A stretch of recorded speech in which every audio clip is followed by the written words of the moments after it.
Few games have stuck in my head as much as Blazblue Calamity Trigger. This is largely due to how the story is presented.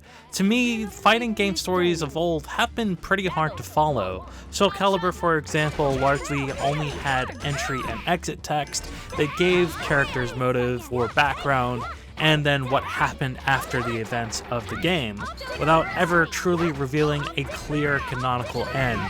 Calamity Trigger, on the other hand, has lore-rich characters with traditional anime humor, and even has branching paths based on decisions that you make and what matches you lose in the story mode. While I haven't historically been the biggest fan of visual novels, there is a huge amount of voice-acted dialogue here. Seeing how these characters engage with each other is really interesting, and I played a couple of my mains and found the mystery and intrigue and comedy really entertaining and engaging. I was really drawn to explore the different paths and was completely shocked by Noelle's interactions with sexy Dr. Lychee, who was the first character I mained as for obvious reasons. Another obvious no-brainer is the extraordinarily fluid and low barrier for entry gameplay.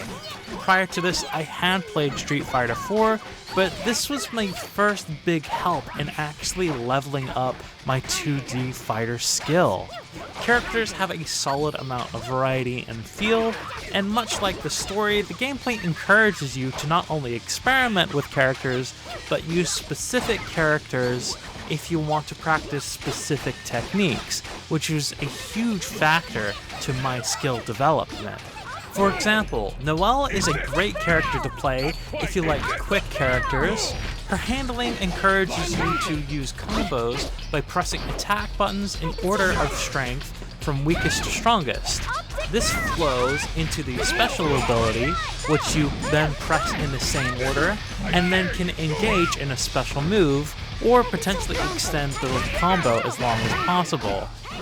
Tao Kaka seems to be a more unpredictable short-range attacker, with her ability that encourages you to close the gaps and encourages a high-risk, high-reward combo with solid repeatable special moves that stunlock inexperienced opponents. But if you are owning noobs, at least they'll have an absolute stunning game to look at while they're getting their asses handed to them. I have been a fan of the character design and art since I first saw the game, and it is the first series that I actively sought out collector's editions for, just for the art. The visual novel moments have decent levels of artwork in character expressions and poses, and the character snapshots of these characters' interactions is a pretty nice treat.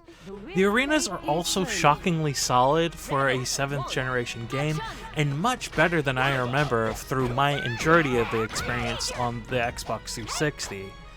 Voice acting is solid and music is excellent. Blazblue Calamity Trigger is also fairly accessible for a 7th generation game. Where there might be only 2 spoken languages, there are 7 languages for text. There are also a number of difficulty options and match settings that you can tweak to fit your needs.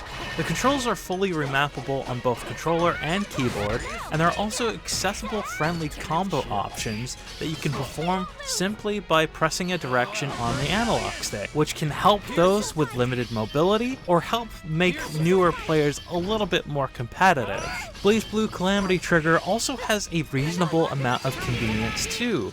The game is available on PlayStation P, which has been a long time since I've said that console, Xbox 360 and PlayStation 3, as well as being available digitally on GOG and Steam. I'm not a big fan of the menu layout, but there is a decent amount of settings that should allow for most players to play the game.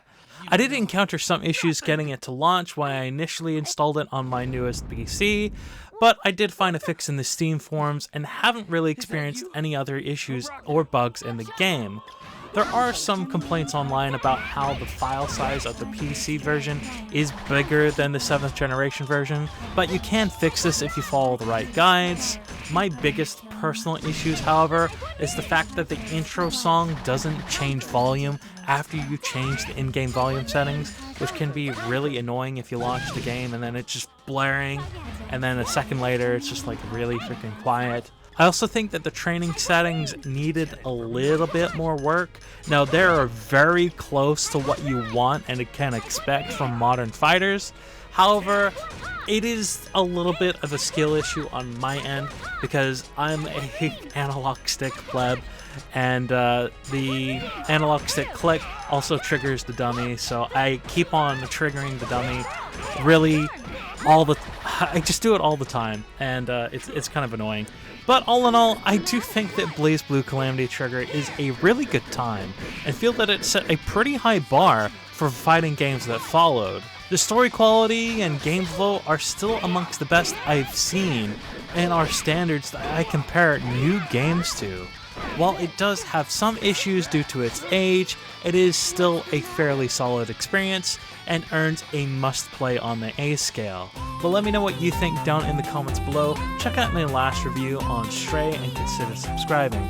Till then, this has been Blazblue, and I'll see you in the virtual commute.